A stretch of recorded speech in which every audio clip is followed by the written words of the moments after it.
PSC പരീക്ഷയ്ക്കിടെ ആൾമാറാട്ട ശ്രമം നടത്തിയ കേസിൽ വൻ വഴിത്തിരിവ്. മുഖ്യപ്രതിയായ അമൽജിത്തിന് വേണ്ടി ആൾമാറാട്ടം നടത്തിയത് സഹോദരൻ അഖിൽജിത്താണെന്നാണ് പോലീസിൻ്റെ സംശയം.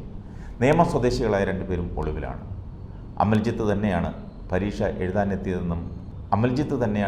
എഴുതാനെത്തിയതെന്നും വയറുവേദന ആയതുകൊണ്ടാണ് പരീക്ഷാ ഹാളിൽ നിന്ന് പുറത്തു പോയതെന്നുമാണ് വീട്ടുകാർ പോലീസിനോട് പറയുന്നത്. ഇവർ തമിഴ്നാട്ടിലേക്ക് കടന്നെന്ന നിഗമനത്തിൽ അന്വേഷണം കൂടുതൽ വ്യാപിപ്പിച്ചിട്ടുണ്ട്.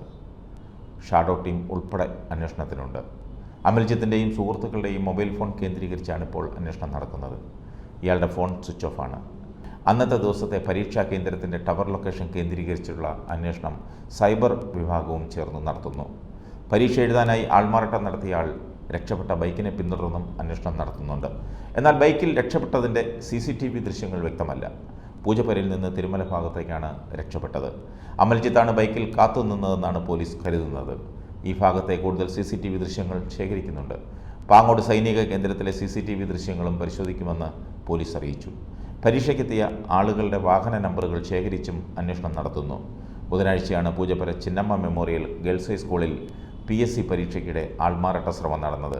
രാവിലെ 7:45 മുതൽ ആരംഭിച്ച യൂണിവേഴ്സിറ്റി ലാസ്റ്റ് ഗ്രേഡ് സർവൻസ് പരീക്ഷയ്ക്കിടെയാണ് ഉദ്യോഗാർത്ഥി പരീക്ഷാ ഹാളിൽ നിന്ന് ഇറങ്ങി ഓടിപ്പോയത്. ബയോമെട്രിക് പരിശോധനാ യന്ത്രവുമായി ഉദ്യോഗസ്ഥൻ ക്ലാസ്സുകളിലെത്തിയപ്പോൾ 6-ാം നമ്പർ മുറിയിലിരുന്ന ഉദ്യോഗാർത്ഥി ഹാൾ ടിക്കറ്റുമായി പുറത്തേക്ക് ഓടുകയായിരുന്നു. പ്രാഥമിക പരീക്ഷയിൽ 55.44% മാർക്കിന് മുകളിൽ നേടിയവർക്കാണ് 2ാം ഘട്ട പരീക്ഷയ്ക്ക് അവസരം ലഭിച്ചത്. ഇത്രയും മാർക്ക് വാങ്ങിയ അമൽജിത്ത് മെയിൻ പരീക്ഷയ്ക്ക് മറ്റൊരാളെ എത്തിച്ച് പരീക്ഷ എഴുതിക്കേണ്ട കാര്യമില്ലെന്നാണ് നിഗമനം. പ്രാഥമിക പരീക്ഷയിലും ഇയാൾ ആൾമാറാട്ടത്തിലൂടെയാണോ വിജയിച്ചതെന്നാണ് ഇപ്പോൾ അന്വേഷിക്കുന്നത്.